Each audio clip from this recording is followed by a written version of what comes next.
En Surbanistas vamos a hablar de las ciudades que nos imaginamos. Vamos a hablar también de palabras raras. En Surbanistas hablamos de cosas que pasan en la calle. Que intenta traer a la discusión o desde el cual vamos a hacer una mirada de las ciudades distinta. Surbanistas va a ser esa discusión. Creo que en algún punto algo de Surbanistas tiene que ver con que todos tengamos la posibilidad o con que todos tengamos las herramientas de pensar las ciudades que vivimos. En Surbanistas también hablamos de las luchas urbanas. Y en Surbanistas también hablamos de las utopías. Utopías urbanas. Ciudades rebeldes. Ya la canción, pero canción no digo, tío, grabes el estribillo como te sale. Ya está grabado, ¿no? ¿No? Sí. En la calle algo bueno va a pasar. Ven, sale a la calle, sal a caminar. Ese es el estribillo. En la calle. Esa es la mejor parte. Wow, wow, wow.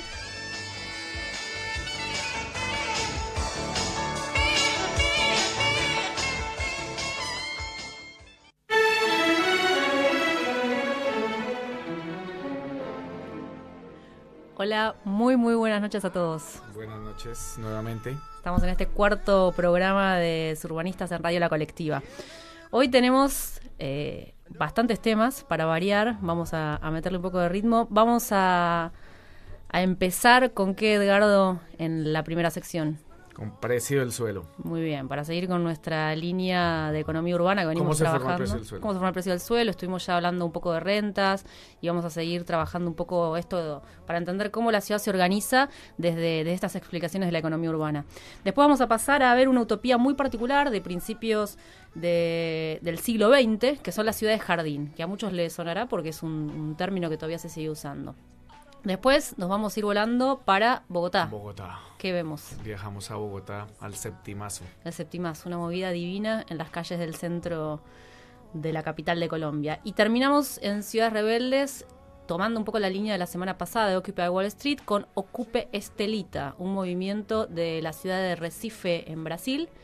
Y antes de pasar al primer bloque, vamos con un aviso parroquial. Bueno, aprovechamos para hacer un aviso publicitario. El día martes 30 de mayo, o sea, el martes que no de esta semana, sino de la que viene, se va a estar presentando el libro Renovación y Desplazamientos Urbanos en Buenos Aires, acá en Buenos Aires. Es la primera presentación oficial del libro. Bueno, como ya algunos sabrán, es el resultado de la tesis de investigación y esta es la presentación en el Instituto de Investigaciones Gino Germani, en el Aula 2. Esto queda acá en la ciudad de Buenos Aires. En Uriburu 950. En Uriburu 950, sexto piso. El día martes 30 de mayo a las 18 horas. Muy bien, ahí estaremos entonces presentando el libro de Edgardo junto a Mercedes y Virgilio, que también va a estar haciendo sus comentarios. Y quien les habla, Guadalupe Granero. También voy a estar ahí hablando, por supuesto. Bueno, vamos entonces, arrancamos con el programa. El diccionario de las ciudades. La lengua de las ciudades. Gentrificación. Función social de la propiedad. Rentas urbanas. Justicia espacial. Justicia social. Derecho a la ciudad. Derecho al agua. Mercado del suelo. Urbanización capitalista. Guetos urbanos. Tasa de urbanización. Desarrollos urbanos. Regularización dominial. Ciudad confusa. Metropolización. Megalópolis. Ciudades tantas. Resiliencia urbana. Extractivismo urbano.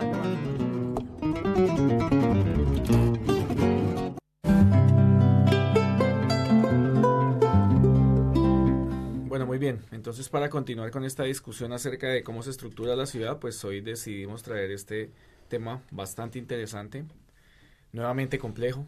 Es decir, la idea es que todos estos términos, si bien se van encadenando, también se van complejizando, ¿no? Y por supuesto el precio del suelo no podía quedar por fuera y como lo decía, es un término que vamos a tratar de explicar acá brevemente y pues por supuesto que quede muy bien entendido. Lo primero que surge cuando pensamos en el precio del suelo es que por qué el suelo tiene un precio si no es producto del trabajo social. Si recuerdan, la semana pasada o el programa pasado hablábamos de que las mercancías tenían un precio porque tenían un precio porque contenían trabajo social, trabajo de la mano de obra. Pero surge una contradicción justamente en toda esta teoría de los primeros teóricos que empezaron a analizar la teoría de la renta del suelo. se hicieron este cuestionamiento, ¿no? ¿Por qué el suelo entendido como el soporte físico de las actividades humanas, tiene un precio si no tiene ningún tipo de trabajo de la mano de obra? Es natural, viene dado, Exactamente. existe en la naturaleza. Es un don de la naturaleza, viene naturalmente, podríamos decirlo. Y alguien podría decir, no, pero ¿cómo? Y entonces los usos comerciales, los usos residenciales, bueno, eso es otra cuestión. Es decir, que nosotros le cambiemos el uso al suelo es distinto a que el suelo contenga valor o tenga un precio. Y es ahí donde surge esta contradicción o los primeros que se preguntaron cómo se forma el precio del suelo o qué es el precio del suelo. Entonces, a partir de esto, lo primero que empiezan a analizar es, bueno, ¿y por qué el suelo tiene un precio y por qué se intercambia en el mercado como cualquier mercancía? Si bien hablamos del mercado del suelo, también hay muchos teóricos que hablan que el mercado del suelo no existe, es decir, es un lugar virtual, es un lugar donde hacemos transacciones de una mercancía que no tiene precio, entonces todavía se enreda más la cuestión, ¿no? Porque es un mercado que no existe como cualquier mercado que conocemos a donde vamos a comprar mercancías o intercambiar mercancías, este lugar no existe.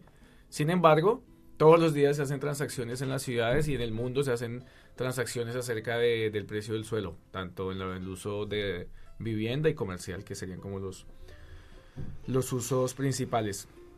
Entonces ahí es donde surge otra cuestión y es ¿cuál es la naturaleza de la renta del suelo? ¿Cuál es la naturaleza de que a través del suelo se puedan extraer rentas? Y volvemos esto a enlazarlo un poco cuando hablamos de plusvalía, cuando hablamos, bueno, ¿y qué es la plusvalía?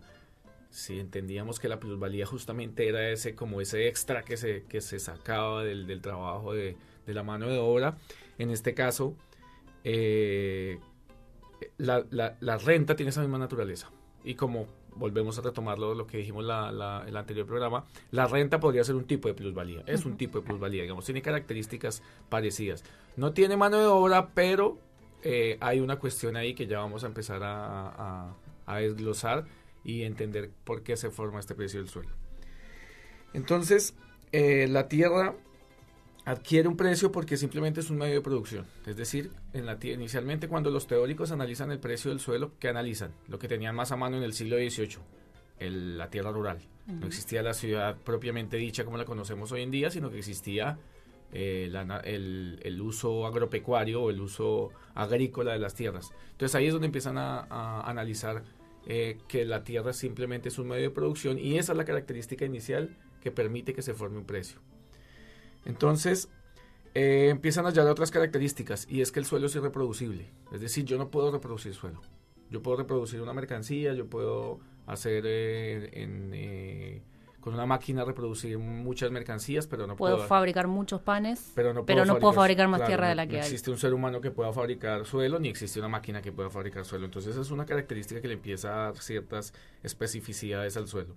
Por otro lado, es monopolizable, es decir, que el hecho de tener la propiedad jurídica sobre un suelo, imagínense en este caso el ejemplo rural o el ejemplo urbano, el hecho de que yo sea propietario significa que tengo monopolizado una porción de suelo, una porción de tierra, es decir, que yo poseo las condiciones jurídicas sobre ese. Claro, tenés los derechos, claro, sobre ese pedazo de suelo. Exactamente, la exclusividad. Entonces, esto también le empieza a dar unas características específicas o especiales y que empiezan a formar este precio del suelo. Entonces,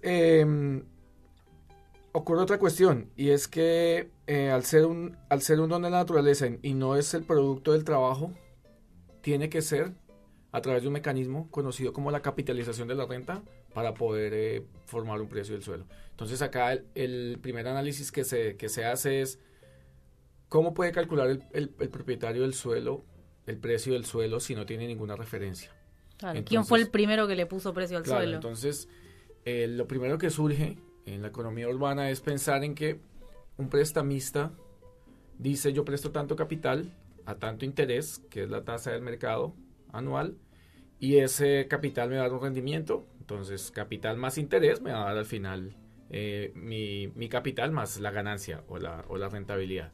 Entonces el propietario del suelo, en este caso, no conoce la renta, no conoce el capital, pero conoce la renta y el interés del mercado. Entonces, es decir, volvamos un poco atrás para que no se enrede.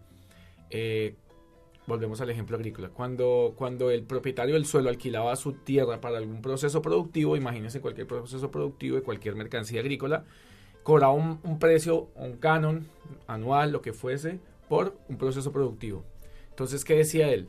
Yo voy a invertir la ecuación o invertir la operación matemática que hace el prestamista. Entonces, yo conozco la renta y el interés del mercado, pero no conozco el capital. Entonces, divide el capital dividido interés, y es ahí le va el precio del suelo. El precio del suelo. El precio del suelo. Entonces, ese fue el primer mecanismo, y es entendido y es conocido en la teoría de la renta urbana, del suelo, como la capitalización de la renta. Entonces, ese es el primer mecanismo de cómo se forma el precio del suelo.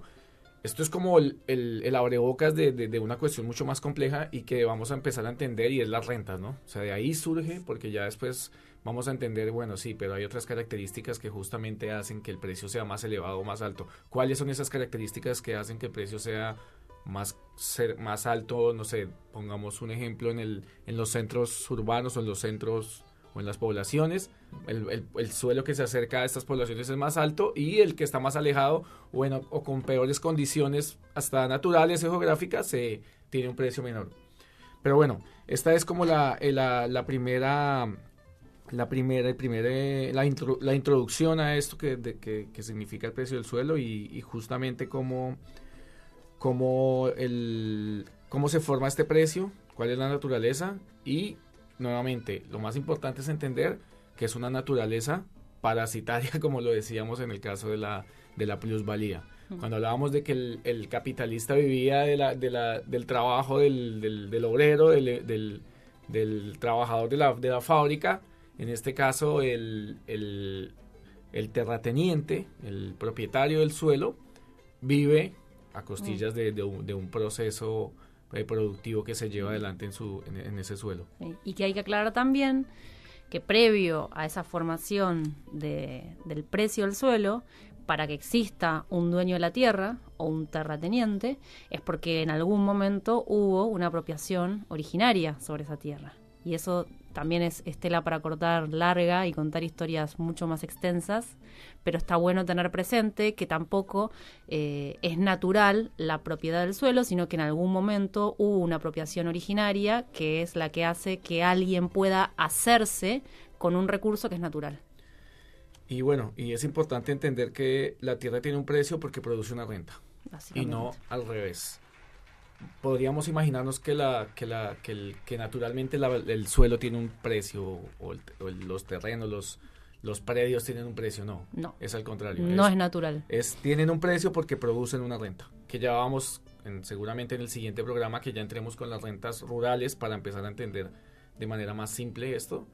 Vamos a tratar este tema nuevamente. Muy bien, buenísimo. Dejamos ahí y retomaremos esto entonces en otro programa, y nos vamos ahora al bloque número 2. Urbanotopías. Urbanotopías. Utopías urbanas. Urbanotopías. Él dijo que esa pregunta él se la hacía todos los días. ¿Para qué servía la utopía? Si es que la utopía servía para algo. Dijo, porque fíjense ustedes que la utopía está en el horizonte. Y si está en el horizonte yo nunca la voy a alcanzar. Porque si camino 10 pasos, la utopía se va a alejar 10 pasos. Y si camino 20 pasos, la utopía se va a colocar 20 pasos más allá. O sea que yo sé que jamás, nunca la alcanzaré. ¿Para qué sirve? Para eso, para caminar.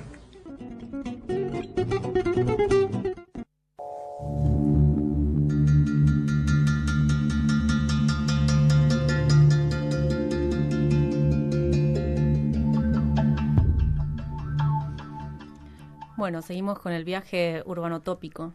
Después de una sesión angustiante de distopías en el último programa, hoy vamos a volver con una de esas imaginaciones positivas sobre las ciudades del futuro. En este caso, con una idea que les va a sonar a más de uno, porque la seguimos utilizando, que es la de la ciudad jardín.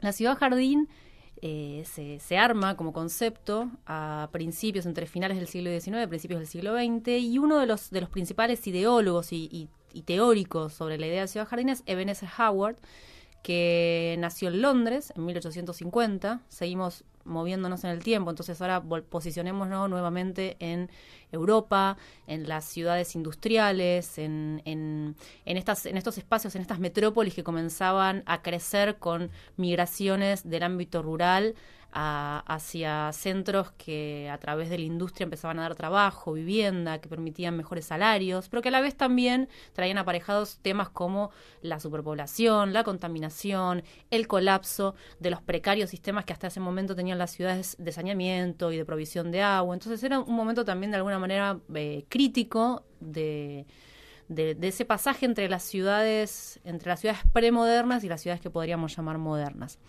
Bueno, Howard nace en 1850, va a vivir hasta las primeras décadas del siglo XX, va a pasar algunos años en Estados Unidos, va a tener contacto también con poetas y su juventud va a ser de alguna manera afín a ciertas ideas más utópicas, y va a volver a Londres, a donde comienza a trabajar en 1876 como redactor y como llevando adelante registros en la oficina de periodistas de Parlamento sobre todos temas que se iban tratando en la ciudad.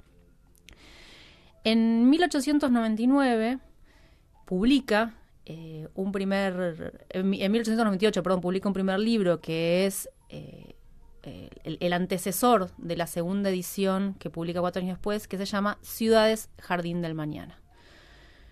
En ese momento, unos años antes, se conforma la Asociación de la Ciudad Jardín y en este compilado la idea que presenta, todavía en un nivel teórico, es el de una ciudad dislocada de las ciudades tradicionales. Es una ciudad producida desde cero en un ámbito, en un entorno natural, que tenía una disposición espacial bastante particular, que eran círculos concéntricos, desde un centro verde, un parque central, con sucesivos anillos en donde se iban acomodando los usos residencial, con nuevos anillos de parque, los usos industriales, con avenidas que conectaban radialmente todos esos anillos, y finalmente con un cinturón exterior verde que lo que hacía también era contener un poco la expansión de esa ciudad. Entonces la característica era que había una predominancia de parques y espacios verdes, y en donde convivían todos estos usos, pero organizados por zonas. Las ciudades tenían obviamente un límite de población, se suponía que eran ciudades autosuficientes, es decir, que la población que estaba viviendo ahí iba a poder trabajar en esa industria y a la vez iba a poder tener una calidad de vida superior a la que estaban mostrando las ciudades que crecían sin ningún tipo de planificación, es decir, que crecían en base a los ritmos que imponía la industria naciente y la demanda de mano de obra y demás.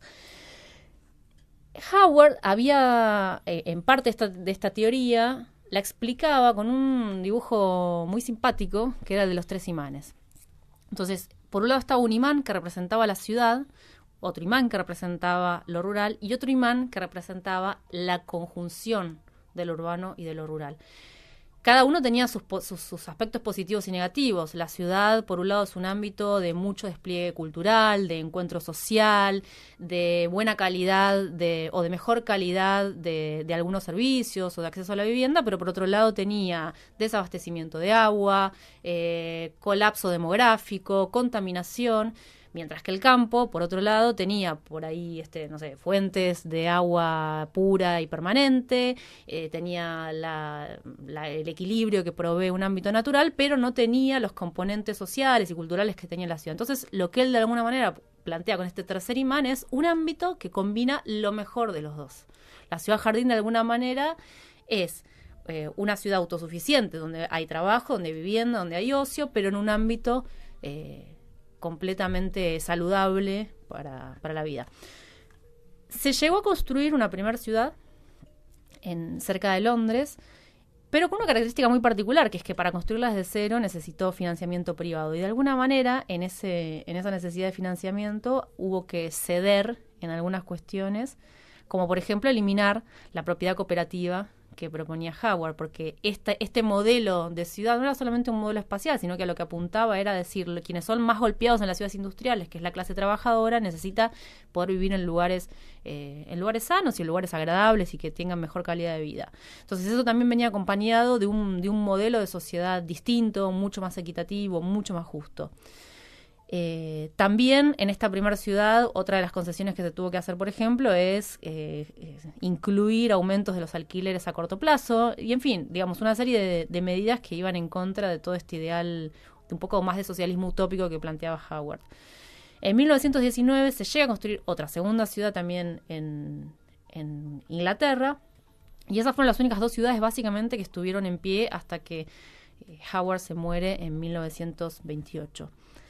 Lo interesante de la ciudad jardín es que, a pesar de que no tuvo muchas manifestaciones, muchas materializaciones concretas, tuvo un impacto muy fuerte en todas las políticas públicas que vinieron después, porque de alguna manera lo que hizo fue volver a armar este contrapunto con la ciudad industrial y con ciudades que eran cada vez más alienantes y que empezaban a crecer y a desbordarse de población y en expansión. Planteaba que un modelo distinto era posible en la medida en que se armaran como estas redes de ciudades, que cada una mantuviera de alguna manera intactas esas características originales en cuanto a población, en cuanto a disposición espacial, en cuanto a organización social. Y de hecho, a lo largo del siglo XX vamos a ver que hay muchas ciudades, sobre todo en Estados Unidos. Tenemos también en Argentina la ciudad Jardín del Palomar. Uno puede rastrear. Son muy fáciles de rastrear porque se llaman ciudad jardín. Entonces, todas están inspiradas en este modelo donde lo que se pone en juego es la idea de la naturaleza como un complemento posible con la vida urbana, sin necesidad de llegar a tener una vida campesina. Un modelo bastante criticado, ¿no? Sobre todo durante el siglo XX, porque es un modelo que si bien fue diseñado para la ciudad postindustrial, como lo decías, hubo varios ejemplos acá en Latinoamérica de intento de implementación de esta ciudad jardín y claramente no funcionaba porque nosotros, la mayoría de países, por lo menos en Latinoamérica, no tuvieron un proceso de industrialización. Es decir, fue medio arbitrario el plan de la ciudad jardín. Más o menos lo que pasó con lo que veíamos el programa pasado acerca de las ideas estas de Le Corbusier, de la ciudad moderna, de la ciudad de planta libre, de la ciudad en altura, que para el aprovechamiento del sol, de los vientos. Entonces, me parece que es un modelo que también entra en crisis en el siglo XX, muy, muy criticado. No sé, ahora recuerdo que en la mayoría de facultades de arquitectura ve uno la ciudad jardín, igual que en los que estudian urbanismo, ¿no? Entonces, como que son modelos muy desde los arquitectos, como muy... no recuerdo si Eisenhower era arquitecto. ¿De formación? No. ¿No? No, creo que no me acuerdo. Pero digamos un modelo bastante rígido, ¿no? Bastante... Sí, en realidad, por un lado está lo del modelo rígido y por otro lado también algo que terminó pasando es que quizás lo que nunca terminó de armarse respecto a la ciudad jardín es la dislocación efectiva de las industrias. De alguna manera se armaron ciudades periféricas a las ciudades centrales, pero que funcionaron como ciudades dormitorio. Y las ciudades occidentales modernas siguieron creciendo como centros urbanos muy fuertes y muy consolidados, primero en términos de industria tradicional y después asociados a otro tipo de industrias y de servicios, pero donde las ciudades, más que ciudades jardín, empezaron a funcionar como ciudades satélites. Es decir, nunca se dislocó el trabajo, sino que lo que se hizo fue dislocar la población, lo cual también puede tener una lectura política que es separar al trabajador de su lugar de trabajo y del lugar de dormitorio, ¿no? De no tener, de desorganizar un poco luchas que se han dado durante el siglo XX. Hay varias lecturas que se pueden hacer, pero... en Latinoamérica lo que sucedió en muchas ciudades fue que ese anillo o ese segundo anillo industrial quedó abandonado, que se suponía que iba a ser como el anillo más verde de la ciudad de Eisenhower, y terminó siendo ocupado por... las clases altas se iban desplazando del centro de la ciudad y estos lugares iban siendo ocupados por las clases trabajadoras o las clases que llegaban al centro de la ciudad a buscar trabajo. Claro, y también hubo otro factor que en los casos de ciudades jardín que se llegaron a construir durante el siglo XX, sobre todo durante el baby boom, esta explosión demográfica que hubo luego de mitad del siglo XX, también lo que hizo es que fuera insostenible esta idea de ciudad contenida en cuanto a población, ¿no? Las ciudades crecieron y crecieron mucho más allá de sus límites y se densificaron mucho más allá de lo que se sostenía en un planteo teórico. Pero bueno, la ciudad jardín ha dejado una impronta muy fuerte y sobre todo ha dejado una impronta muy fuerte en lo que todavía entendemos como esta visión idílica de que podemos llevar una vida urbana no tan alienada, no tan contaminada, no tan superpoblada, pero sin necesidad de volver al entorno rural. Entonces esto ha deparado como las más diversas movidas, así, Entonces, New Age de urbanismo. Esta sí sería una ciudad bien utópica. Sí, las utopías pisan ahí la realidad, van y vienen, dialogan, se materializan, se desarman, mutan. Eso creo que es lo interesante. La ciudad jardín ha tenido un impacto mucho más concreto en política pública, quizás que lo que veníamos viendo de otros casos, y todavía, de hecho, tiene una impronta muy, muy fuerte en el imaginario urbano, en cómo nos imaginamos los lugares ideales. Presten atención sobre todo cuando vean las publicidades con las cuales venden las casas en los countries o en los barrios privados, ¿no? Esta idea de lo natural y de la vida agreste, pero combinada con un ser absolutamente urbano. Todavía, Es un modelo muy norteamericano también. Totalmente, pero acá el señor Ebenezer seguramente sembró su semillita allá por el siglo XIX. Bueno, nos vamos a una tanda. breve tanda y volvemos. ¿Estás escuchando? La colectiva. 102.5. Estás escuchando La Colectiva. Estás escuchando La Colectiva 102.5. 102.5. Gatillo fácil. Armado de causas. Torturas en cárceles. Detenciones arbitrarias. Represión. Yo sabía que actualmente existen cerca de 70.000 personas detenidas en las cárceles argentinas. Yo sabía que cada año son más las muertes violentas y las torturas dentro de las cárceles. Yo sabía que entre 2009 y 2014 hubo en las cárceles federales 52 muertes por ahorcamiento, 27 muertes por arma blanca y 132 por enfermedades que no fueron atendidas debidamente. ¿Vos sabés que hay cientos de organizaciones y familiares que luchan para que esto no siga ocurriendo? Yo lo sé. Nosotros lo sabemos. Ahora vos lo sabés. Campaña Yo Sabía. ¿Vos sabés?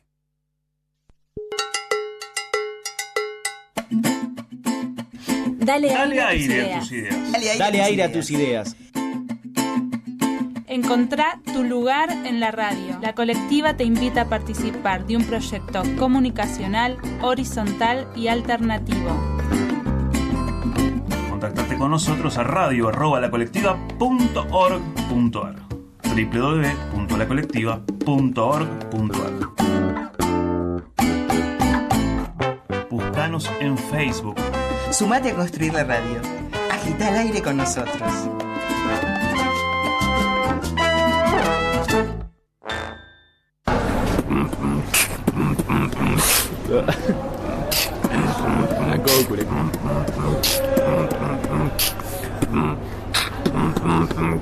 Somos la radio del Pele.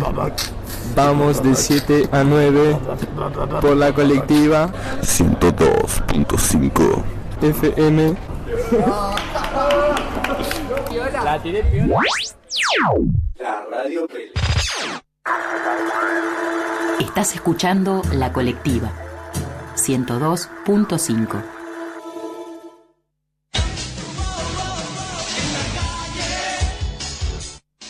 La que más me gusta, por lo menos a mí, la callejera, y como decía la cortina de la presentación. Porque es la de los vagamundos, como decimos. Esa es la idea de esta sección, como hablar de cuestiones un poco más callejeras, mucho más de la vivencia nuestra, porque no, en las ciudades, como de las distintas experiencias que se pueden vivir en ciudades latinoamericanas y que están poco exploradas, esencialmente como una mirada más descontracturada acerca de lo que es la ciudad. Y siempre crítico.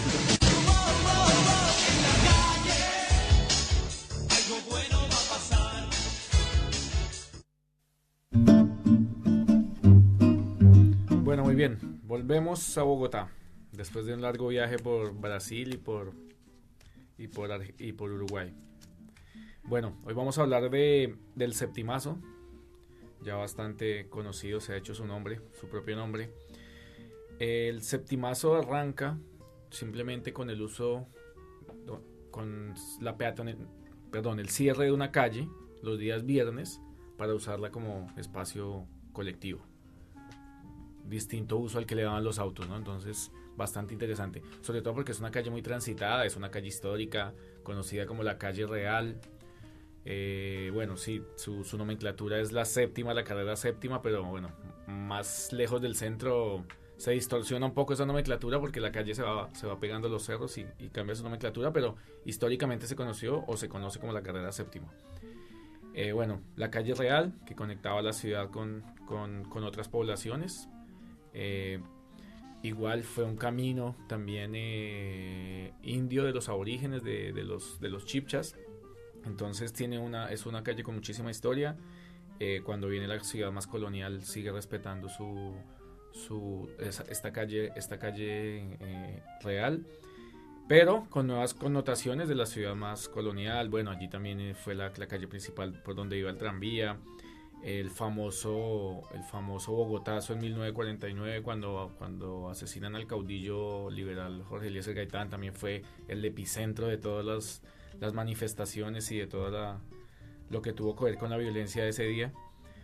Y bueno, este es como el contexto histórico, pero en esencia es una calle que se cerraba inicialmente los días viernes para que fuera utilizada de múltiples formas, y lo interesante es lo que empieza a suceder allí en la calle, no es cómo se empieza realmente toda la ciudadanía a apropiar de esta calle, y tan enérgico fue su uso que terminaron por convertirla en el septimazo, y ya ocurre todos los días, es decir, va de corrido, ya no existe más solo un día, sino que está todos los días.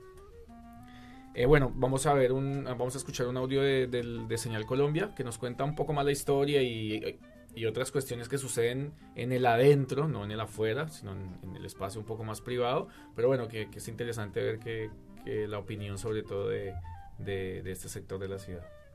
Es un recorrido con numerosas escalas, más exactamente una patoneada, pues la mayoría de los bogotanos no caminan, sino que echan pata.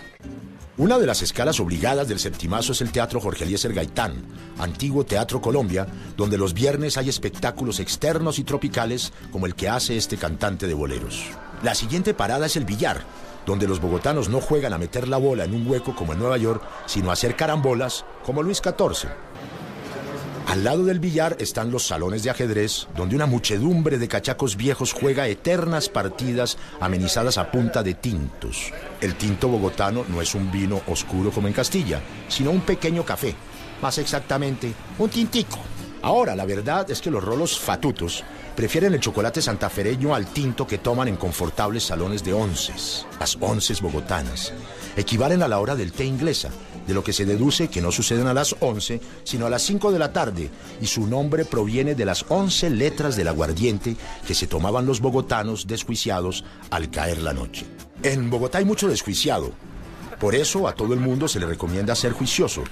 Pero eso sí, juiciosos y desjuiciados se encuentran en la carrera séptima durante el septimazo, que tiene su punto crítico en el cruce con la avenida Jiménez, el otro eje histórico de Bogotá, donde hoy habitan los esmeralderos y donde en 1948 mataron al caudillo del pueblo Jorge Eliezer Gaitán. Ese fue el famoso Bogotazo. Bogotá se enardeció, incendiaron el Bogotá, lo saquearon. Eso pasó aquí y fue el 9 de abril de 1948. Finalmente, los cachacos, como los musulmanes, que deben peregrinar por lo menos una vez en su vida a la Meca, tienen que aterrizar en algún momento en la Plaza de Bolívar, donde termina el septimazo y continúa el drama de Colombia, porque para bien o para mal, y así le pese a la cobarde envidia, en este lugar teñido de sangre y de mierda de paloma, se ha representado la historia de este país durante 200 años. Tremendo, dramático ese final. Valga la aclaración que cuando se refiere a la mierda de las palomas es porque la Plaza de Bolívar está llena de palomas y es una cochinada. Pero todo el mundo es feliz allá tirándole maíz y tomándose la foto con las palomas. Entonces, bueno, justamente la Plaza de Bolívar es como este lugar donde termina o donde empieza, como dependiendo de en qué dirección arranquen, si arrancan de sur a norte o de norte a sur. Es la Plaza de Bolívar como el lugar, el epicentro, digamos, por su historia, por las tantas veces que ha cambiado, sobre todo la forma de la plaza, ¿no? Los edificios, como siempre, como cualquier estructura española, en un costado de la plaza, en el costado norte está el Palacio de Justicia, que fue incendiado, fue la toma del Palacio de Justicia cuando la guerrilla del M-19 se toma el palacio, entonces fue reconstruido, es un nuevo palacio. En el costado sur está el Capitolio Nacional, el Congreso, de los senadores y los congresistas, los representantes a la Cámara, perdón. En el este, la Catedral Primada, o en el oriente, como decimos en nuestra ciudad. Y del otro lado, en el oeste, en el occidente, el Palacio Líbano, que es la casa del alcalde o del intendente de Bogotá. Entonces esta es como la Plaza de Bolívar, que es donde se inicia el recorrido del septimazo.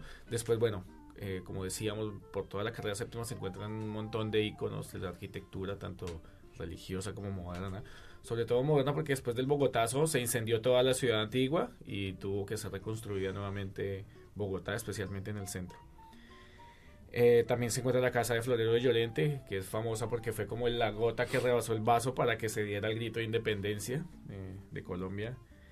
Está el Museo del Oro también, sobre la carrera séptima. Enfrente se encuentra la Catedral de San Francisco, también famosa porque era como el límite de la ciudad en su momento. Río San Francisco, que también era uno de los límites de la ciudad.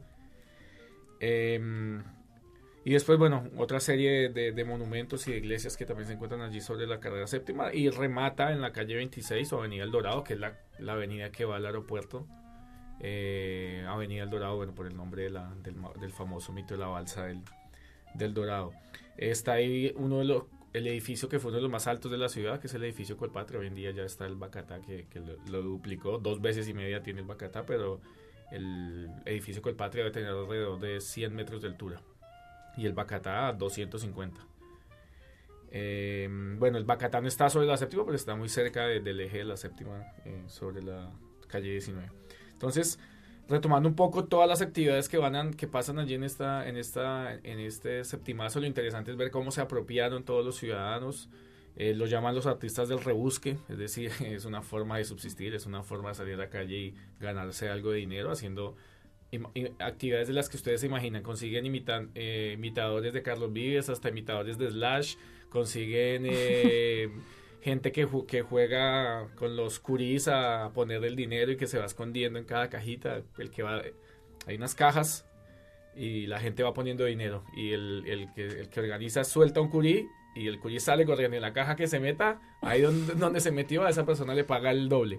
Entonces, bueno, como esta solo era un ejemplo, pero hay un montón de actividades, se encuentran, imagínense, deben ser un kilómetro más o menos el septimazo, y por una calle que tiene un ancho de unos 100 metros más o menos, unos 50 metros debe tener. Es una calle amplia, eso le da su particularidad, pero igual hay algo raro en esto de que se haya peatonalizado y que tenga este uso tan diverso, popular, ¿no? Porque uno conoce muchas calles peatonales en distintas ciudades, en todo el mundo, pero no necesariamente el peatonalizar implica que haya una apropiación y haya un uso continuo. Lo que pasa en el septimazo de Bogotá es algo bastante inédito.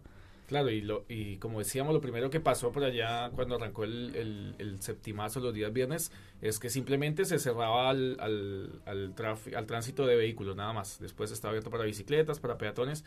En una segunda etapa, ya directamente se sacaron los automóviles de ahí, y ahora en una tercera etapa, ahora que lo estuve visitando en enero, en febrero, están poniéndole un material de peatonalización, es decir, ya está al mismo nivel, ya no existe más la calzada para los vehículos, ya se volvió un espacio público continuo, un parque lineal, digámoslo, de alguna manera. Bueno, nuevamente la invitación, bueno, como lo decía el audio, a que tomen el tinto colombiano, que es el café. Que seguramente el tinto vendrá de su nombre. Una copita de tinto se consigue ahí, todo el mundo está vendiendo tinto en unos carritos que pasan todo el tiempo. El que juega ajedrez se puede sentar. Están las mesas con los tableros de ajedrez, que son, no sé, 20 mesas de ajedrez, y todo el tiempo gente entrando y saliendo y jugando. Bueno, un montón de actividades ahí que la verdad que está muy bueno para pasar un día entero por lo menos. Divino para caminar, no se pierdan en Bogotá el septimazo, los que estén por ahí. Bueno, y bueno, para cerrar la sección, vamos con una canción de un artista, de unos raperos bogotanos, realmente se llaman La Etnia. El nombre no es muy halagador, pero bueno, es una banda que le canta a la marginalidad en la gran urbe, y la canción se llama De la cuna al ataúd.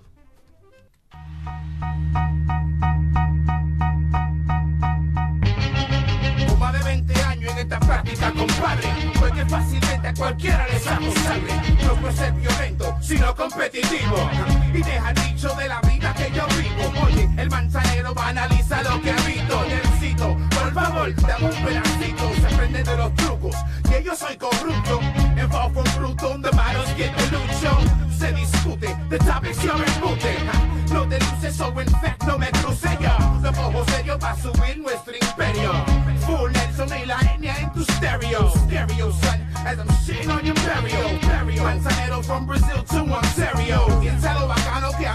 leva la mano.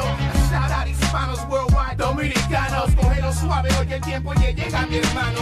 Tarde o temprano, pero si tú no estás jugando, no van a mi para menos si tú sigues temblando. Está sonando el manzanero con su canto. La etnia 527 con el pool represente la cuna, la ataúd. From the grave to the grave, represent mi gente.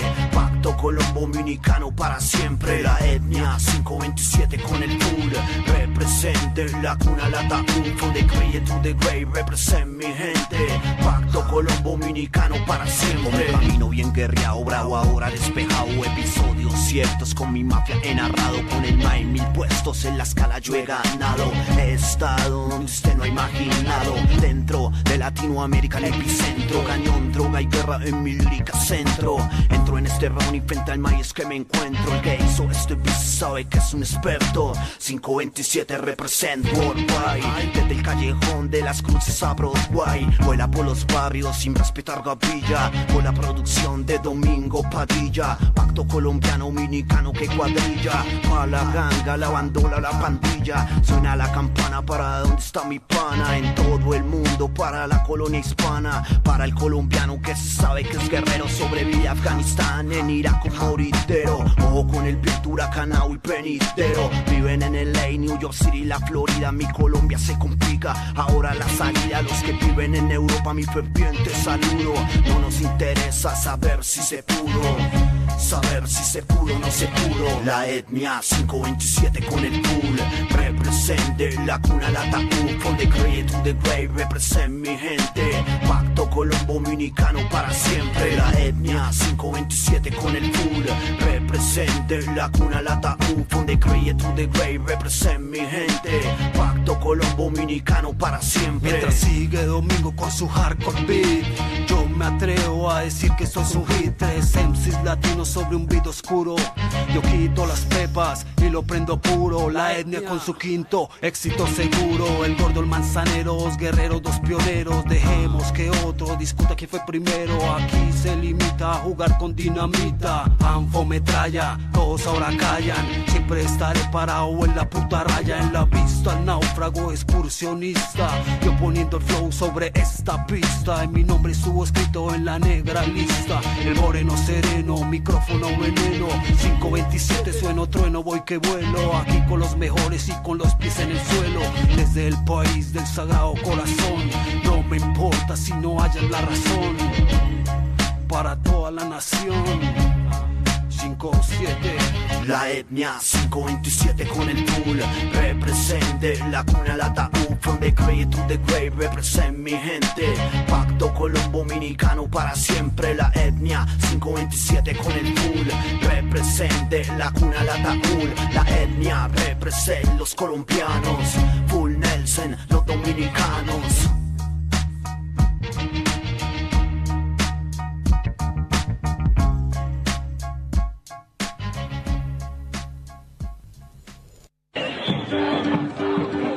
Ciudades rebeldes.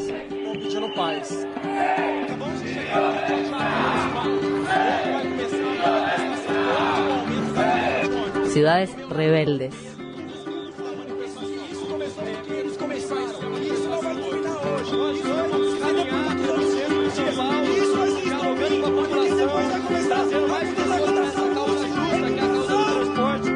Ciudades en rebeldía. Ciudades rebeldes.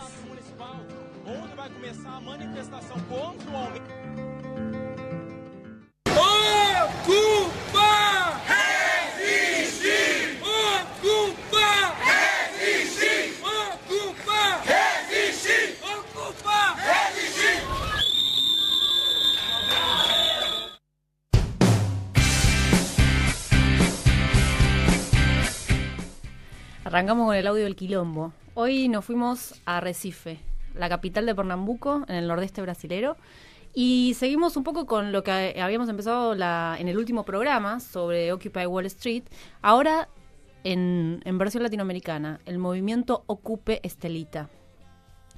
Ocupe Estelita es una organización también autoconvocada de ciudadanos, en este caso contra lo que fue un proyecto inmobiliario llamado Proyecto Nuevo Recife.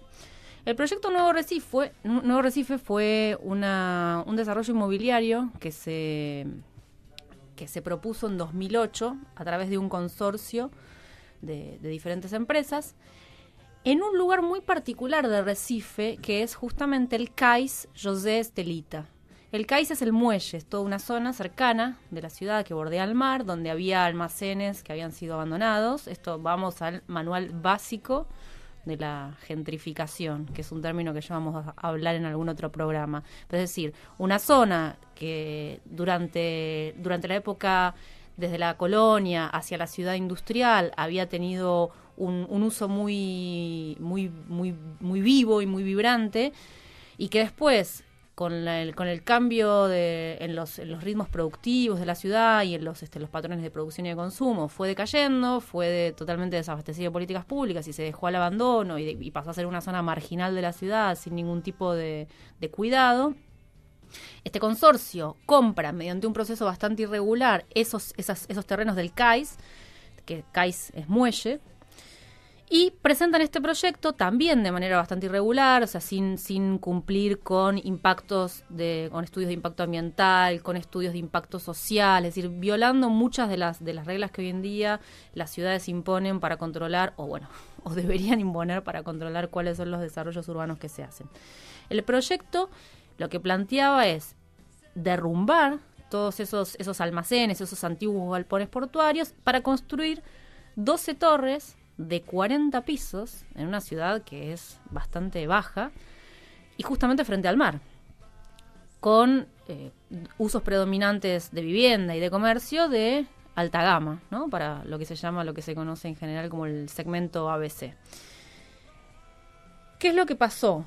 A partir del 2008, la gente se empieza a movilizar, empieza a haber ciertas resistencias y se logra que en 2012 se convoque por primera vez a una audiencia pública para discutir este proyecto. A esa audiencia concurre muchísima más gente de lo que suele pasar en general en las ciudades cuando se está discutiendo algún proyecto de desarrollo inmobiliario, y se logra, o pareciera que se logra, frenar un poco el avance de este proyecto. En 2014, una noche de mayo, se comienza a demoler el CAIS. Uno de los activistas que venía participando de todas esas movilizaciones y de las audiencias públicas, circula un video por las redes y automáticamente empiezan a caer al CAIS un montón de personas a ocuparlo para parar esa demolición. Ese acampe, que pretendía ser una noche para poder frenar el proceso que había sido totalmente irregular, termina permaneciendo por prácticamente 2 meses. Es decir, durante 2 meses la gente, y cada vez más gente, se acerca al CAIS y pasa las noches ahí, se comienzan a organizar desde reuniones, actividades artísticas, distintas propuestas para poder sostener esa ocupación. Y otra vez, como en el caso de Occupy Wall Street, las redes cumplen un papel fundamental. Si el Occupy Wall Street tenía el hashtag numeral OWS, en este caso es numeral Ocupe Estelita. El hashtag se empieza a reproducir por todas las redes y el movimiento comienza a adquirir un montón de repercusión. En primer lugar, dentro de Recife, la gente que compone el movimiento se amplía y convoca a distintos profesionales, involucran mucho, por ejemplo, abogados que trabajan todo el tema de derecho urbano y que fundan un grupo que también se replica en otras ciudades, que es el grupo de Derecho Urbano Recife, Derecho Urbano Fortaleza, Derecho Urbano, y que lo que hacen es decir, bueno, vamos a poner en valor la legislación que tenemos para que la ciudad no siga teniendo este crecimiento mercantilista, sino que empiece a amparar la idea de derecho a la ciudad. Arquitectos, artistas, es decir, un movimiento que empieza a tomar mucha multisectorialidad y múltiples actores de distintos sectores que se ven involucrados en esto. Entonces, la consolidación del movimiento Ocupa Estelita se da a partir de esa ocupación, pero se empieza a sostener desde 2014, con ese momento iniciático que fue el intento de demolición, hasta el día de hoy. Vamos a escuchar ahora un audio de Raquel Rolnik, que es una profesora, es urbanista, es profesora de la Universidad de San Pablo, ha sido relatora de vivienda de Naciones Unidas una tipa brillante, súper lúcida, que habla un poco sobre el movimiento Ocupa Estelita, pero sobre todo sobre el impacto que esto tuvo en la política urbana de Brasil en los últimos años. O Ocupa Estelita não é importante apenas para Recife e para Pernambuco, é importante para o Brasil, porque a resistência e o questionamento sobre quem come por quê decide o que vai acontecer na cidade é um questionamento absolutamente necessário num contexto onde a política urbana no Brasil há décadas é conduzida única e exclusivamente na direção de interesses do mercado imobiliário e com todo o poder que esse ator tem, tanto dentro dos processos decisórios, dentro da estrutura do Estado, como no controle sobre a informação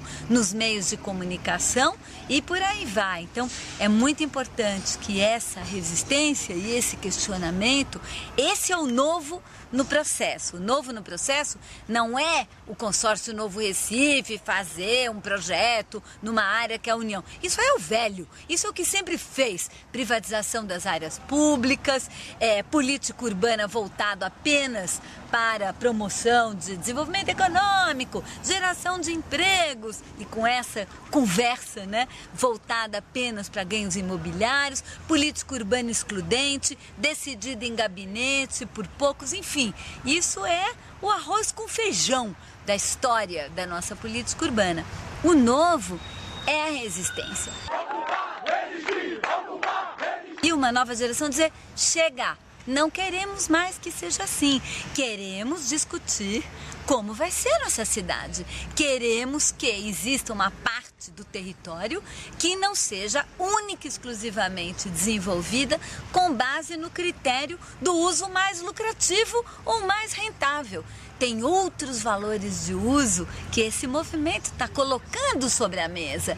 A apropriação dos espaços públicos, o convívio, a produção artística e cultural, a habitação social, coisas que têm pouco valor econômico e que podem não ser totalmente mercantilizadas, mas que têm um enorme valor para a cidade. Então, a afirmação desses valores muda totalmente a maneira como a política urbana deve e pode ser definida.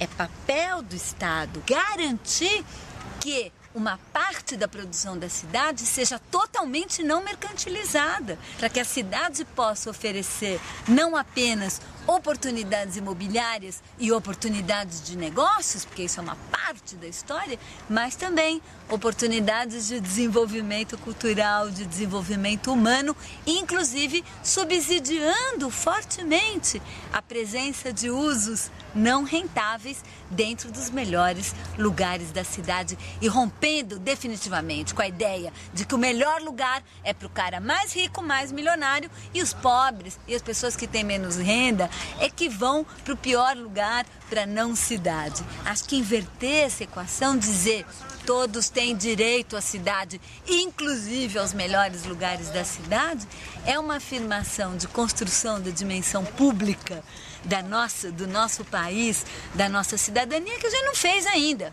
e que é o que a gente vai ter que fazer agora.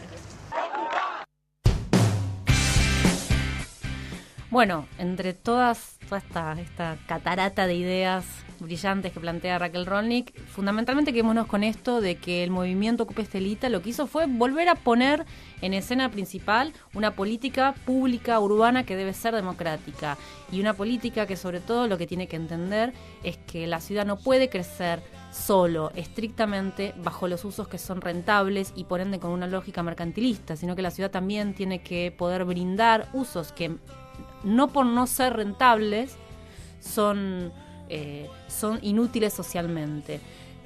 Creo que lo interesante de la reflexión de Rolnick es que trasciende lo local del movimiento Ocupa Estelita y lo lleva a este plano como de un cierto renacimiento en Brasil y que se ha dado en otros países de Latinoamérica sobre cuál es el rol de la ciudadanía para definir el destino de las ciudades. Todas estas ideas que en algún momento también vamos a discutir sobre el derecho a la ciudad, sobre la justicia espacial, es decir, ideas teóricas en movimientos como el de Ocupa Estelita toman cuerpo y se materializan y hacen hacen carne esta idea de que la ciudadanía insurgente de alguna manera lo que presiona es por poder participar en esas decisiones y sobre todo por poder redirigir la política urbana hacia un lugar socialmente inclusivo. Yo creo que también es interesante, importante ver cómo el territorio termina siendo la base de todas estas discusiones políticas y que termina disparando, por lo menos termina convocando un montón de gente a luchar por la construcción de una ciudad mucho más equitativa.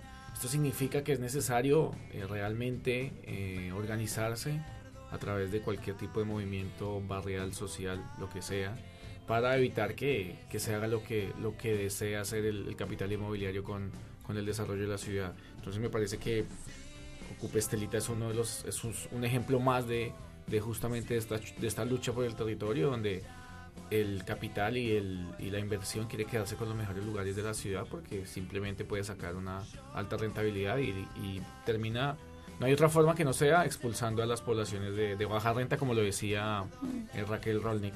Sí, y cambiando, por ejemplo, usos que son fundamentales como el espacio público. Lo bueno de toda esta historia es que el movimiento Ocupa Estelita sigue vigente. Acaban de celebrar el 21 de mayo 3 años ya de ocupación, no de ocupación permanente, se ha logrado para el proyecto no ha avanzado y el movimiento lo que hace es seguir con instalaciones, con ferias, se dan talleres, se realizan encuentros culturales, ha tenido un nivel de apoyo masivo dentro de Recife y dentro de Brasil, un reconocimiento justamente a esta lucha y a la capacidad no solo de resistir, sino también de proponer otras alternativas. La bandera de lucha del movimiento es la ciudad es nuestra, ocupala. Y es una buena manera para pensar qué es lo que está pasando hoy en día con la política urbana en nuestras ciudades latinoamericanas. De alguna manera, esta idea original de preservar el CAIS, que fue la que motivó la ocupación inicial, hoy en día se ha expandido y se ha transformado y ha mutado, y en realidad lo que se reivindica es poder participar en la política urbana de la ciudad. Hoy, Estelita es un lugar de resistencia. Y dentro de todo este apoyo cultural, uno de los eventos que ha convocado muchísima gente fue el de un artista de San Pablo que se llama Criolo, un rapero. Hoy estamos full rap, es un ritmo muy urbano. Así que hoy vamos a despedirnos con un tema que Criolo compuso justamente para el CAIS, José Estelita. Con esto los vamos a dejar. Le agradecemos a Graciela que estuvo operando hoy. Y nos estaremos escuchando muy en breve. La semana que viene. Buena semana a todos. Chao. Tchau, tchau. Vocês estão fazendo exemplo para muitas pessoas no mundo. E é isso aí. Parabéns a vocês.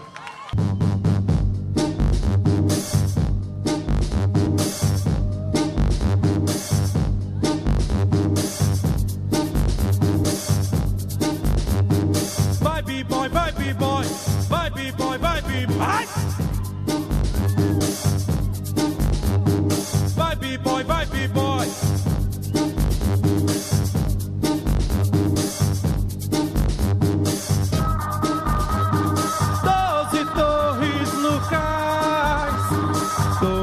Torres a mais, erro das estatais, sangue jorra no cais.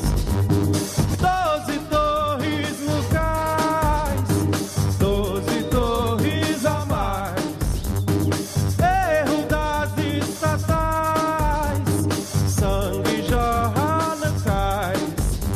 A lama que trama a fama dos cartões postais, o drama que banca a fome desses animais. O novo pro velho Recife e seus ancestrais, corais que se quebram e choram à beira do cais. A lama que trama a fama dos cartões postais, o drama que banca a fome desses animais. O novo pro velho Recife e seus ancestrais, corais que se quebram se choram à beira do cais.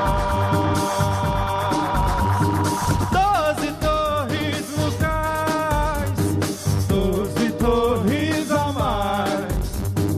Erro das estatais, sangue jorra no cais.